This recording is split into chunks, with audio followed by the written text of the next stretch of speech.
The Gender Equality Commission expressed its sadness over what it calls the senseless murder of the 23-year-old Fort Hare University law student Nosicelo Mtebeni. In a statement, the Commission urged the Ministry of Higher Education to ensure swift implementation of its recommendations regarding gender-based violence in higher education institutions. We're now joined by gender equality spokesperson Javu Baloyi, who is a spokesperson there, as I've said. Thank you so much for your time, Mr. Baloyi. Thanks for having the Commission for Gender Equality. All right, we're obviously meeting at a very, very sensitive time after following this gruesome murder of this very young student. Now, let's perhaps unpack what you do as a Section 9 institution in cases like this. What is your role? Now, in my intro, I said that in your statement as a commission, you had written to the Ministry of Higher Education ensuring that they swiftly implement some of the recommendations that you've made on gender-based violence, specifically at higher education institutions. Talk to me about what those recommendations are and what role you are playing in this crisis that we are in as a country. Thank you very much for that profound question. We, as a commission, have done hearings with universities, not only universities, with TVET colleges, insofar as looking at issues of gender transformation and issues of gender-based violence at institution of higher learning was one of those. We had also subpoenaed some of these universities who did not want to come willingly unto us. What we have done, we made a recommendation to say they need to look at issues of gender-based violence. It is rife at universities, and Fort Hare University was given that recommendation.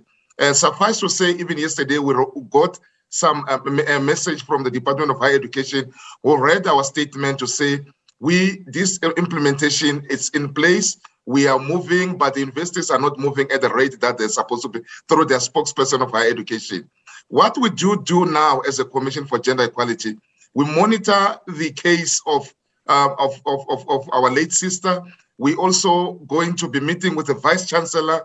We are going to write with them so that we speed up, because we have got a role to play as an oversight, and it's within our CG Act, it's within our mandate, so that these things, recommendations shouldn't fall off the cracks. We need to make sure not only Fort Hare, but all the universities that came before us, they implement this as speedily as possible, because you can see it's like a carnage in universities and TVET colleges where innocent kids are being killed in this manner, where some men think they're entitled to their bodies, they own them. And universities must help opening also gender focal points or gender focal offices, whereby issues like this can be dealt with and ventilated at universities before it gets out of hand, and also train the securities. That's our role that we need to play, because we believe every campus has got a security. What will be the role of that security when they hear commotion? Was it the first time? Do they report to the campus? Do they tell the office of the vice chancellors so that these things can be dealt with, or do they report to the commission? Because we can also work closely. Do they go to the police and report these things to the police? That will be our role as a Commission for Gender Equality.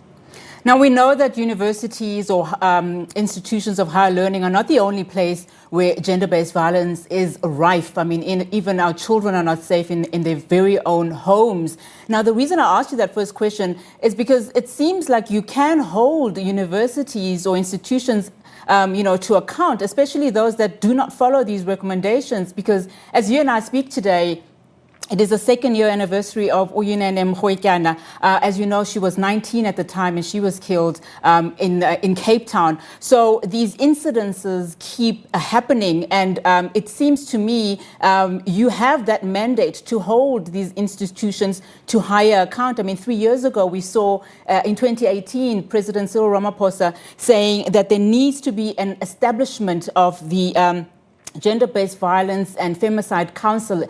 Over R1 billion was injected into that thought process, but to date, we haven't seen that council. What can you do? What is your mandate in terms of holding some of these institutions to power? I'm glad you have asked that question. We have done a study looking at recently, there's a report, it's also on our website, on looking at government's response, emergency response action plan. We have realized that, there's a big disjuncture in issues of the implementation and issues of the money that, was supposed to be spent. Nobody's taking accountability. People are then, after seeing the report from the commission, they're starting to answer to say, look, we will give you an answer to this question. We have seen institutions coming before us. We have seen NPA. We have seen Justice. We have seen Department of Women, Youth and Persons with Disability. Then it begs the question, who answered the first questions to start with? Because we had something tangible coming from this department and some of the institutions. Suffice to say, the vice chancellors are also held responsible, accountable by the Portfolio Committee on Higher Education, Gender-Based Violence Task Team, which our chairperson, it's a member, Mr. Marama Tebula, it's a member of that team, and it gives impetus to us to know that the work that is being done in the commission is going to infiltrate to the task team. That's number one. Number two, we are going to call the vice chancellors again as a commission to come and give us an update and the progress of or some of the mechanism that they're doing at the universities. It's not going to be business as usual. We know there's COVID, but CGE has to do what it's supposed to do as per mandate. We know gender-based violence is not only an institution of higher learning, but society at large. It's also a pandemic, as per the president have said, that gender-based violence is filtered at the families, the home front where people cannot monitor. We need to work together as stakeholders, which is the police that we constantly engage with. We have subpoenaed them twice and called them once. They came before us. And we need to work as people of this country. We know these things are happening, but we keep quiet. And we know the violators, we know the abusers, but we're not saying anything that much. And that is a problem of what is silence that we have. Our silence as citizenry of this country is deafening. Hence, we at times it looks like we're fighting a losing battle, but we hope, as per the report and the recommendation of the commission, we will win this war.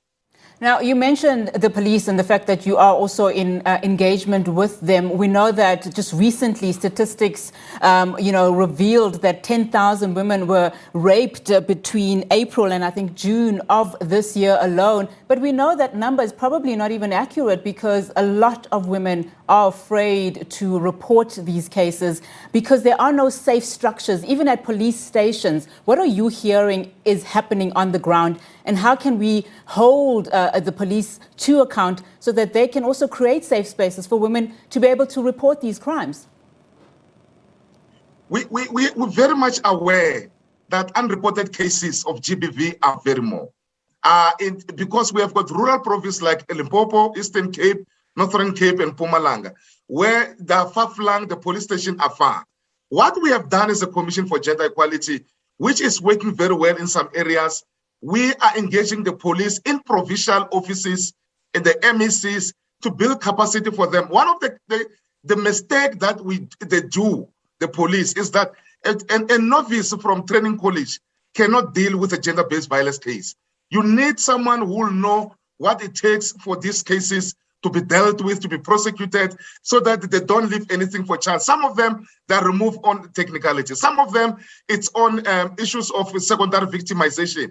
When the women go to the police station to report this, they're being asked questions as if they're the ones that committed this crime. Look at the Omotoso case. And another thing, my sister, what is very key, the 32 designated courts, which the president has mentioned, should be open in rural provinces.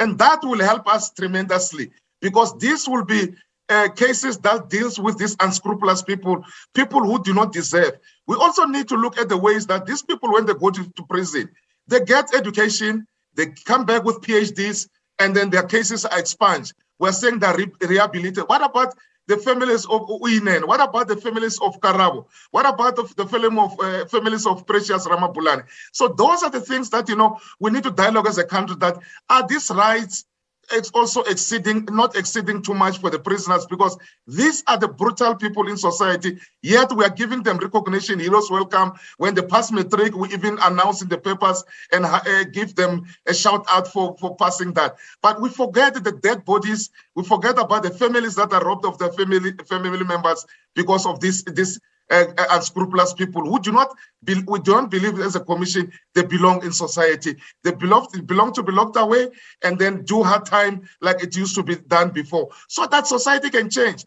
And also this leniency of giving them concurrent sentences, it's not helping us. you'll find that there's inconsistency in the sentencing. Someone in the Free State will be sentenced to life sentence, but someone in Gauteng will be sentenced to 6 years sentence for the same crime that they've committed. The systemic issues within justice must also be looked at. Mr. Baloyi, thank you so much for your time. It is evident from your interview today that there is still a lot of work that needs to be done. A very sad reality for South Africa, especially on what is supposed to be Women's Month. But thank you so much for your time, Mr. Javu Baloyi from Gender Equality Commission.